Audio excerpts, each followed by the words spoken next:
But there was once just as broad a national consensus that the Everglades was a worthless morass, an enemy of civilization, an obstacle to progress.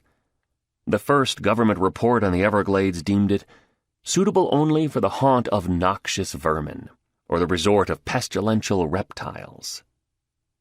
Its explorers almost uniformly described it as a muddy, mushy, inhospitable expanse of razor-edged sawgrass in shallow water, too wet to farm, too dry to sail, too unpredictable to settle. Americans believed it was their destiny to drain this god-forsaken swamp, to reclaim it from mosquitoes and rattlesnakes, to improve it into a subtropical paradise of bountiful crops and booming communities. Wetlands were considered wastelands, and draining the swamp was a metaphor for solving festering problems. The heart of the Everglades was technically a marsh, not a swamp, because its primary vegetation was grassy, not woody. The first journalist to slog through the Everglades called it a vast and useless marsh. But it was usually described as a dismal, impenetrable swamp, and even conservationists dreamed of draining it. Converting wetland into productive land was considered the essence of conservation. Hadn't God specifically instructed man to subdue the earth, and take dominion over all the living creatures that moveth upon it?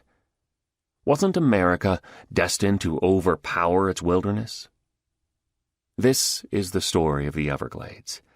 From useless bog to national treasure. From its creation to its destruction to its potential resurrection. It is the story of a remarkable swath of real estate and the remarkable people it has attracted. From the Aboriginals who created the continent's first permanent settlement in the Everglades, to the U.S. soldiers who fought a futile war of ethnic cleansing in the Everglades, to the dreamers and schemers who have tried to settle, drain, tame, develop, sell, preserve, and restore the Everglades. It's a story about the pursuit of paradise and the ideal of progress, which once inspired the degradation of nature and now inspires its restoration.